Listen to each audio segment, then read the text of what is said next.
KindnessCan, the podcast, with radio personality Jane Linley-Thomas and psychologist Paul Bushell. Because every act of kindness, no matter how big or small, can change lives. In this series, Jane and Paul hope to enrich your life by giving you practical tools on how to be kinder in your relationships with yourself, with those around you, at home, work, and in your community. Good morning, Jane. Good morning, everyone who's joined us today. This is the first of the KindnessCan support group, the events that have unfolded in KZN and Gauteng over the last, what's coming up to a week now, have just been so hard to watch, so hard to experience. And KindnessCan just really wants to make a space to talk through the emotional experience of that as a way of acknowledging those and as a way of trying to process them in as healthiest way that we can. So, good morning to you, Jane. Good morning, my love. Good morning, everyone. Yeah, I think, when we were talking yesterday, you said such powerful words that, we will rise again. And as humans, we jump straight into let's rebuild, let's clean up, let's get moving. But we really just want to hold space and say there's some very big emotions that we need to address before we start rebuilding. I know that we all have different experiences of how the last couple of days have panned out.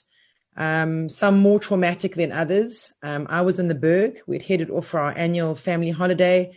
And I woke up on Monday morning to images of my hometown where I grew up or went to school for most of my senior schooling, burning. And these pictures and footage of anarchy in my hometown have left me deeply, deeply traumatized. I think being away from the action and knowing that my folks were in Hillcrest and worrying for their safety deeply traumatized me. Seeing businesses of friends that have worked day in and day out to provide from their families, lost their first half of their business during COVID and then came back and got smashed second half through the looting, deeply, deeply traumatized. So when people from overseas say to me, how are you doing? The words that keep coming up are, I feel deeply traumatized. And in this trauma, I feel like 1 minute I'm fine and I'm powerful and I'm helping people on the ground get food to places that it needs to go. And the next minute I'm angry. And then I'm in a state of disbelief. And then I'm sad. So there are just so many things that I'm personally, I know we all are trying to navigate on this extremely fast-paced roller coaster. Yeah, I think trauma is, of course, not a word to be used lightly, but I 100% agree with you, Jane. It's the right word to be using in this moment. We define trauma as real or imagined threat of life. It's the state that our brain and our body go into when we are threatened, and it activates a very specific psychobiological process in us. And I think you're quite right. And I see people commenting that they feel that same roller coaster of emotions that you are describing there. Trauma is characterized by a range of different feelings that come and go. Feelings that can range from anger to fear, to deep, deep sadness, denial, disbelief. So I think for all of us at the moment, and this is why this conversation is so important and these kinds of conversations are so important. It's so important for us to be checking in all the time with where we are at emotionally and all the different emotions that we might be experiencing. And I think as we set out on that journey of being open to those emotions and wanting to attend to them in healthy ways, it's really important to depart from the point of view that I'm not going to judge those feelings, that I'm going to be open to them and that I'm going to accept them and I'm going to hold them with full compassion and care in this moment. There's nothing, I get so excited when I see people going out there and taking their feelings and turning it into positive action, like cleaning up and getting excited and hopeful again. And I think there's totally space for that right now, and it's wonderful. But we've got to be careful we don't just skip straight to that. In the process of doing that or alongside that, we also have to be checking in all the time with the hard emotions. Hope is a lovely feeling to connect with. It's exciting and it's energizing and it's wonderful. So when you connect with your hope run with it, by all means. At the same time, when you are down, or when you are scared, or when you are shocked, when you are finding it hard to concentrate and put one foot in front of the other, don't judge or berate or become impatient with that feeling. Slow down, acknowledge it, and be there with it. So let's talk about some practical ways to deal with trauma, because I know that sometimes trauma wants to take us out of our routine. It wants to allow us to stay up way over bedtime on social media, reading news reports, looking at footage of the day, mulling over it, ruminating over it. Someone once said, it's like pushing the bruise. I find myself all week pushing the bruise. I know that it's not good for me. I go to bed, my adrenaline's running through me. I can feel my heartbeat in my chest cavity, but I go to the phone. So what can we do as far as putting an infrastructure in place that will help us navigate this trauma? Well, I think what's always nice is pull out a piece of paper, and at the top of that piece of paper, write what is going to be my safety plan over the next couple of weeks. And on that safety plan, I want you to jot down, and things will come to you over the course of this experience, good ideas, things that do and don't work for you. But I want you to keep a note of things that are useful for you to be doing right now and things that are not useful for you right now. And that might vary from person to person. But take the time as you set out on this journey to write yourself a recipe, if you like, certain things that you're going to be conscious of doing over the next couple of weeks to support yourself. Because these emotions are very normal. They are to be expected. So the fact that you're having them doesn't mean there's something wrong with you. In fact, the opposite. It means there's something right with you in this moment. But we've got to attend to them. We've got to make space for them and support ourselves through them. And you have so much wisdom inside of you. You have so many experiences where you have already pushed through that have prepared you for this moment. So draw on that wisdom in this moment, but be conscious of drawing on that wisdom. So writing that recipe down for you is a really good idea. I think also, I said something earlier, that when you set out on this journey, not to be impatient with yourself or your feelings. I think that's a really good framework to depart from. And to remind yourself that feelings come and feelings go. The way that you are feeling now is not the way that you are always going to feel about this. We sometimes panic in these moments that this might be it. I might feel like this forever. And that causes a lot of anxiety for me when I connect with feelings that are uncomfortable to hold with. I start to panic. What if I feel like this forever? Keep reminding yourself, feelings come and go. You won't feel like this forever, so long as we are putting those healthy support plans and structures in place for you. We know with trauma that with time, over the next couple of months, these feelings will change in their level of intensity for you, the amount that they come to you. So hold on to that as a form of encouragement. Yeah, I mean, definitely how I felt today compared to how I felt on Monday and Tuesday and Wednesday, the trauma feels like it's running through me, whereas before it felt like it was just me. I was run by trauma. Now, of course, it opens up spaces, and we'll chat about these feelings and words over the next couple of days, the sadness, the anger, the disbelief. I definitely operate from a place of hopefulness. The helplessness was what was making me feel even more bogged down, driving through from the Berg, which was quite scary. We were in the Berg. We were there. My folks were in Hillcrest, watching it from afar, watching TV, watching the news, trying to shield our children, from the reality of what was going on. Was also extremely difficult. And when we woke up yesterday morning to leave the Berg, we were like, flip, are we going to get home okay? Again, our brain, a hyper alert, like this is danger. You're going to be driving on roads, and what will happen and what will happen and what will happen, trying to kind of foresee the uncertainty. And driving through these little towns and seeing ordinary people doing extraordinary things was just the most incredible feeling. I drove into my community and the roads were just lined with everyday people.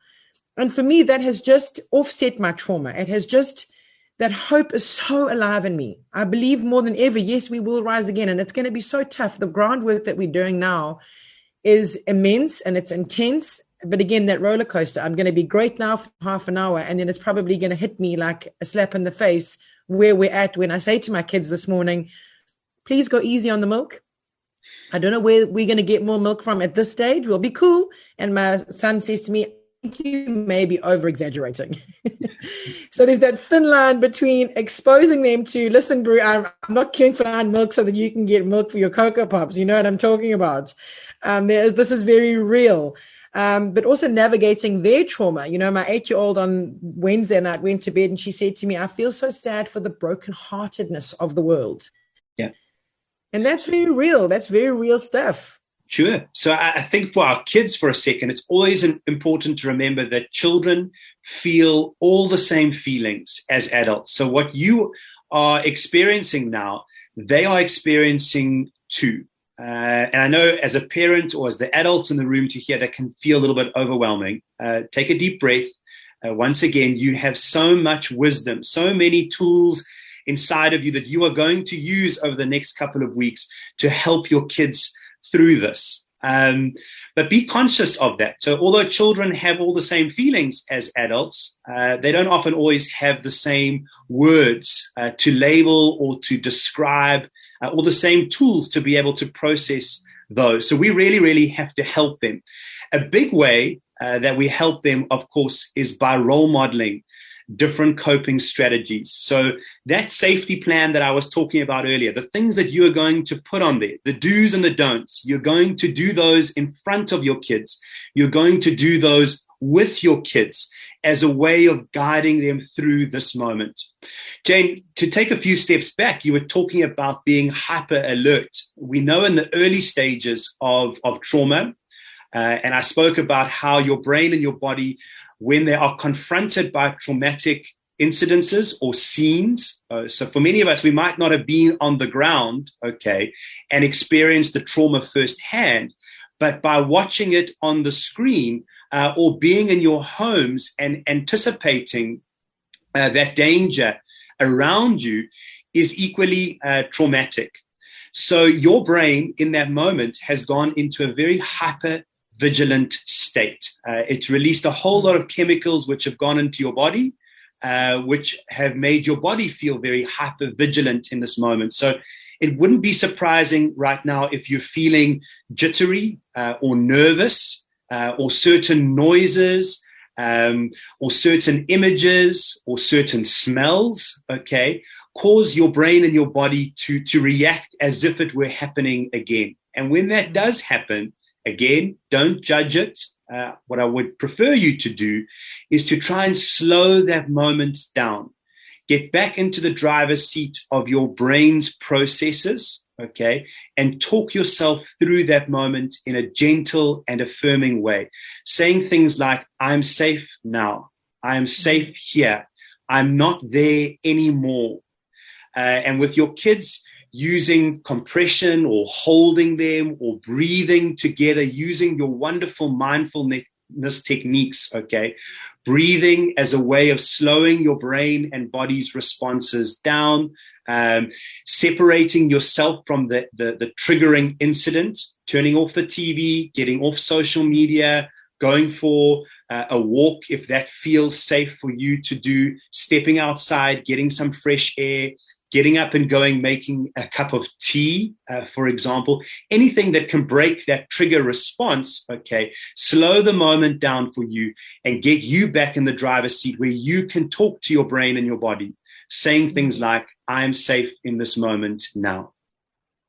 I think it was Tuesday or Wednesday when we were chatting. I mean, we've been on the phone constantly over the last couple of days. And I remember, I don't know if you remember, but in one of the really intense stages when we were on the phone together, you walked to the bathroom and you opened the tap and you just stood with your hand under the water. And that sound of water through your tap, imagining your hand under that water, just soothed me.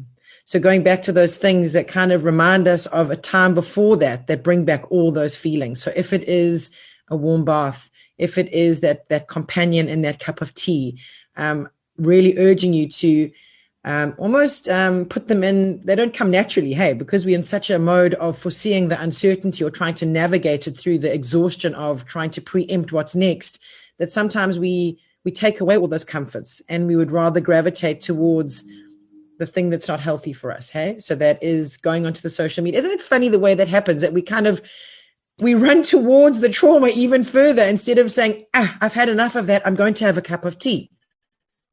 Well, I think that it's important to remember that as much as your brain can go into a hyper alert, hyper vigilant state to protect you, which is very useful in some situations, but not necessarily over and over again after the traumatic incident, you can also activate a compassionate response in your brain. And the way that you do that is by soothing yourself or gravitating to people or activities that soothe you.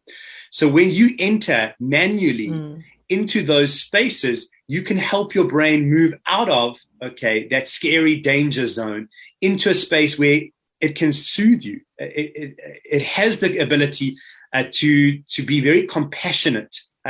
So step into it. Again, I go back to that safety plan and writing down things and people that soothe you in those moments. Mindfulness techniques tell us, mindfulness is so powerful in moments like this. And mindfulness really is the ability to connect with the here and now as a way of giving your brain and body and self the chance to take a break from worrying about the past and agonizing about the future. So even if you just use your senses to connect with the here and now, take a deep breath and for a moment, look around the room and see what you see and make a note of it, or smell what you smell, or touch what you can in front of you. We use our senses to get out of all those what ifs, all those danger thoughts, and ground ourselves back in the here and now. And that can be so soothing. Absolutely. So on that safety plan, would you say now more than ever, it's really of paramount importance to run a routine a little bit more a little bit more of a militant way? Because again, it's running through us and we're moving into a different space. The trauma is there, of course, but being very mindful of keeping our brain and our activities in some sort of structure. Well, I think for us and for the kids in your home in particular, routine is predictable. Consistent routines make us feel safe. So although the world feels very upside down at the moment, and some of your normal routines might not be able to play out in a normal way, try to stick to them as much as you can. Wake up at the same time, get up, bath, get dressed, have breakfast, then set out on some kind of normal morning routine for yourself. Then have a snack or a lunch break. Do the things that you would usually do in the afternoon, and then try to follow your evening routine as much as you can. It's very tempting for all of us, And this is probably the things to add on to your don'ts on your safety plan. It's very easy to want to gravitate to things like I'm going to eat badly, or I'm going to stay up later than usual, or I'm going to allow my kids, to do things because this is a special moment in inverted commas. And that can be quite disruptive and unsettling for all of us. It seems kind of soothing to do those things, but it actually isn't. So trying to stick to your routine as much as you can. I mean, I was having a laugh with a friend of mine last night because she sent me a voice note saying she's so exhausted that she tried to register for the vaccination and she couldn't remember her ID number. And I was like, oh my gosh, it happened to me. It happened to me. I was sitting on the couch trying to put my ID number in, and I couldn't remember my ID number and had to go into Mike's phone into the special little folder of special folders to find the ID number that I've had for 42 years, which also in these times, like things that have always been so, in inverted commas, easy and second nature have become difficult. Well, when your brain, we're talking a lot about our brain today, but so much of trauma is related to the things that are happening in our brain at the moment. If you imagine your brain being on high alert, it's patrolling, it's watching for danger, it's not connecting to the parts of your brain which are responsible for memory or rational thinking right now. We've got to be careful of that, of course, because it can result in us doing some silly things, like forgetting an ID number, which is quite harmless, but it can also result in us doing some irrational things, and we've got to be very conscious of that. And the word that I want to insert in here is being patient with yourself. So when that happens, understanding it for what it is and being patient and forgiving with yourself in that moment. It makes complete sense that my brain is just not connecting with those parts right now. And that is a cue for the fact that maybe I'm tired and maybe I need to listen to my brain and body in this moment, and I need to slow down. I need to sit down. I need to go and lie down. I need to listen to what it's telling me in this moment. I see coming through in the comments lots of people talking about just feeling so tired and fatigued at the moment, and that makes perfect sense. So be compassionate with that tiredness in this moment. And so far as you can, let yourself rest. I mean, this comment just came through that says, I've just found that everything is just too difficult to deal with. Sorry, now something's come up on my computer. Here we go. I found that everything is just too difficult to deal with for months now. I just do not want to be responsible for anything or anybody. And I mean, gosh, Paul, we're sitting in the middle of a deadly pandemic that's been extended, and we are in our homes and we can't go out, and we're still talking about how to process that. I mean, my sister, we were laughing again because sometimes you have to laugh to keep from crying. On my birthday, on whatever day it was this week, she said, so how does it feel to, have a birthday during a pandemic and one of the most traumatic historical looting experiences of our lives? I was just like, geez, I don't know how to answer that. Yeah, I think that for a long time, all of us have been feeling tired by the experience of the world. And to have this, for the people of KZN and Gauteng, to have this added to our fruit salad at the moment just feels like such a blow. So to reiterate that there's never been a more important time to be patient and compassionate with ourselves and the people around us. So give yourself time in the day to gravitate back to your do's on your safety plan list, and to be conscious of the don'ts. At the same time, to be conscious of the people around you as well, and in your expectations of them, that they probably are feeling many of these things also. I think talking to celebrate and to laugh, we can sometimes feel quite guilty during a time like this. And guilt is a feeling that often comes up in trauma as well. Guilty for the things that I have, guilty that I survived, guilty that I'm celebrating something. And I want you to also be very careful with that guilt. It can sometimes be so unnecessary and so unkind in moments like this. To add to your do lists, that sometimes to give myself some relief, I've got to do nice things for myself and other people. Sometimes I've got to enjoy the things that I'm lucky enough to have so that I can regroup and rebuild my energy and be able to go out and be a beacon of light to the people in my community, to sustain that kind of energy, that wonderful, all those images of people out there supporting, rebuilding, cleaning. They're so heartwarming. And I'm so grateful for everyone who's getting stuck in. But if you are one of those people, please also make sure that you are taking time to check in with yourself and do the things that fill you up again, so that we can all go out there and contribute again. It's not a one or the other. It's got to be a combination of both right now. Yeah. I think for me in closing, that's really helping is following things that make me feel hopeful. Getting stuck in on the ground as much as I can really offsets my trauma as well. And just also being aware of my breathing, something that we've been told through our whole lives. But I found in the mayhem of the Monday, Tuesday, Wednesday that I actually wasn't breathing. I kept having like mini anxiety attack after mini anxiety attack, and I realized I wasn't actually drawing breath. So just also to note that up on KindnessCan.co.za, We've got some breathing, like meditations, just to slow down the moments, just to deal with big feelings and emotions. So maybe if you want to go and try them out for yourself, and then maybe listen to them with your kids, they definitely have brought me back to that grounded space. Again, feet on in the garden, on the grass, water on the hands, on the face, just going back to basics, just taking it right back.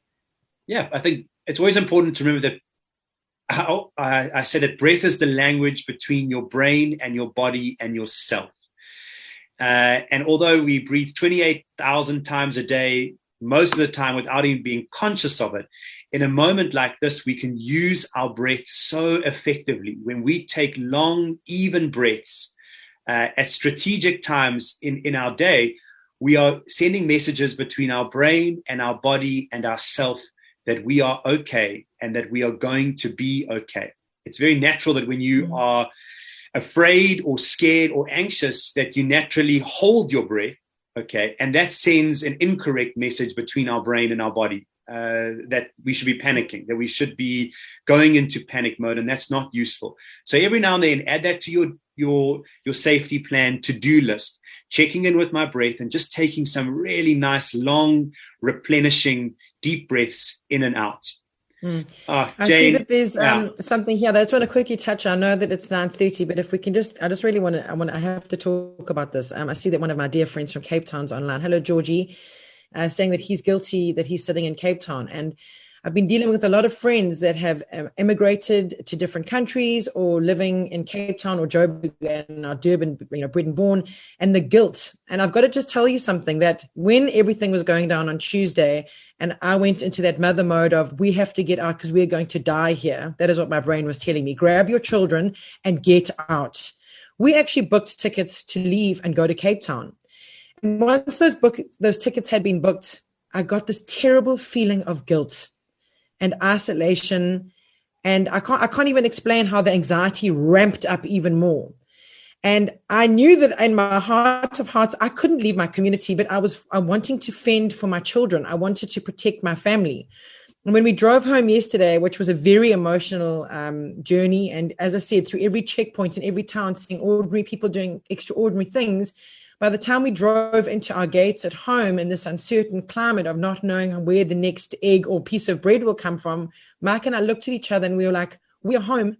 We can't go anywhere. And of course, Mike went out and patrolled from 2 until 9 o'clock last night, coming back, picking up the fire drum to take back to help people keep warm. I can understand that guilt of people that have moved out of here but are sitting in different spaces and places. And that guilt, that survivor's guilt. Yeah. Well, I think we've got to be conscious of the fact that everyone's safety plan, the things that work for them will be different.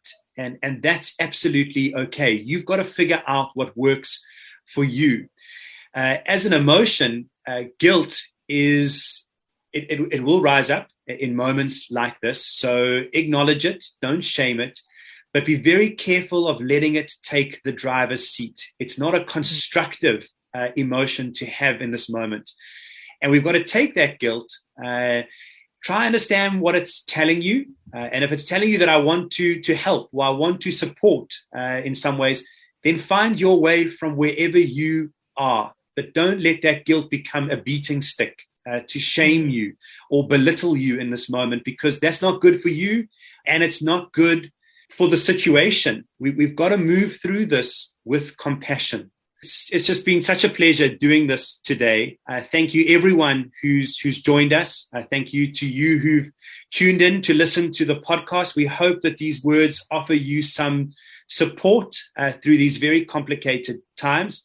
Jane and I will be running these sessions weekdays at 9 o'clock for the foreseeable future, where we'll be touching on different parts of this experience. So please feel free to tune in over and over again. And just a note that, if you are feeling like you are needing professional support, we have included the details of the South African Depression and Anxiety Group in this chat. So please feel free to contact them. Or otherwise, please, you don't have to navigate this alone. Be in contact with your GP or your psychologist or the people in your community who can support you. Yeah, absolutely. We love you so much. We'll be here tomorrow at 9:00, and just wishing you a peaceful day, and just go gently out there. Lots of love, everybody. You've been listening to Kindness Can, the podcast. Find out more at kindnesscan.co.za.